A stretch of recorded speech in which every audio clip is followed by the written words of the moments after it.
Good morning, students. My name is Pooja Bhatia and I am a Hindi teacher in Paramount Public School. आज हम पढ़ेंगे कक्षा 5वीं हिंदी की पाठ्य पुस्तक उद्भव का पाठ 1। पाठ 1 जो कि एक कविता है। कविता का नाम है संकल्प और इसके कवि कौन है? राम नरेश त्रिपाठी जी। इस कविता में कवि ने दूसरों की सेवा और देशभक्ति की भावना पर बल दिया है। अब हम कविता रीड करते हैं। है चाह यही संकल्प यही हम कुछ करके दिखलाएंगे, विद्यालय में शिक्षा पाकर हम आगे बढ़ते जाएंगे। तो चाह का अर्थ है इच्छा और संकल्प का अर्थ है प्रण। तो इन पंक्तियों में कवि जी क्या कहना चाहते हैं कि बच्चों के मन में एक चाह है कि उन्होंने एक संकल्प किया है कि वो कुछ करके दिखलाना चाहते हैं और विद्यालय में शिक्षा पाकर आगे बढ़ना चाहते हैं। जो लोग गरीब निराश्रित हैं, जिन पर ना किसी की छाया है, हम उनको गले लगाएंगे, हम उन पर सुख बरसाएंगे।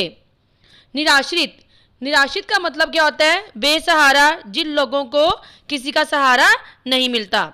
अब इन पंक्तियों में कवि जी कहना चाहते हैं कि जो लोग गरीब हैं, बेसहारा हैं, उन पर किसी की भी छाया नहीं है, हमें उनको गले लगाना है और उन पर सुख बरसाना है, उनको सुख देना है।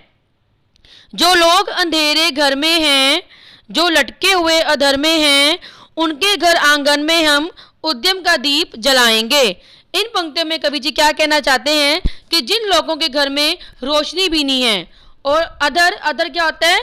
मुसीबत। और जो लोग मुसीबत में हैं, ना वो इधर जा सकते हैं ना ही वो उधर जा सकते हैं, तो हमें उनके घर में क्या करना है?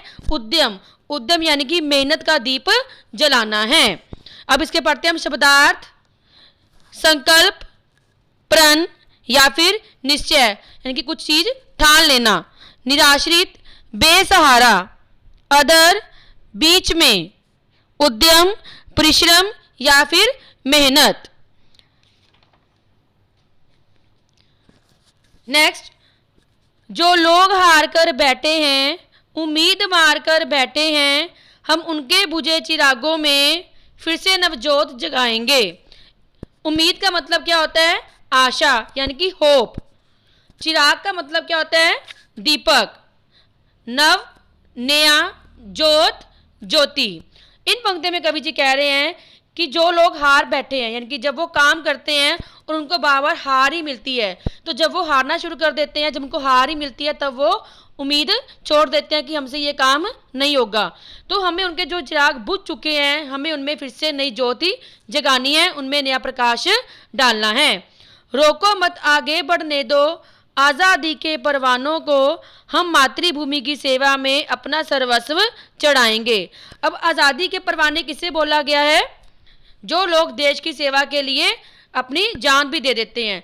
तो हमें इन पंक्तियों में कवि ने कहा है कि जो आज़ादी के परवाने हैं, उन्हें हमें रोकना नहीं है, उन्हें आगे बढ़ने देना है। मातृभूमि, मातृभूमि के मतलब है जिस देश की मिट्टी पर आपने जन्म लिया है, यानी कि हमारी भारत माता। तो हमें अपने देश की सेवा में अपना सर्वस्व, अपना सब कुछ त्याग देना है, हमें सब कुछ न्यौछावर कर देना है। हम उन वीरों के बच्चे हैं जो दिल के बिल्कुल सच्चे थे, हम उनका मान बढ़ाकर ही उनका कुछ कर्ज चुकाएंगे। इन पंक्तियों में कवि जी ने कहा है कि हम उन वीरों के, हम उन बहादुर वीरों के बच्चे हैं जो देश के लिए अपना सब कुछ त्याग कर देते हैं। आपने देखा होगा कि हमारे देश में बहुत सारे ऐसे वीर बहादुर पैदा हुए हैं, जैसे महारानी लक्ष्मीबाई जी, शहीद भगत सिंह जी। तो हम उन वीरों के बच्चे हैं जिन्होंने देश के लिए अपनी जान तक दे दी। हमें उनको याद रखना है, उनको नमन करना है, ताकि हम उनका कुछ कर्ज चुका सकें।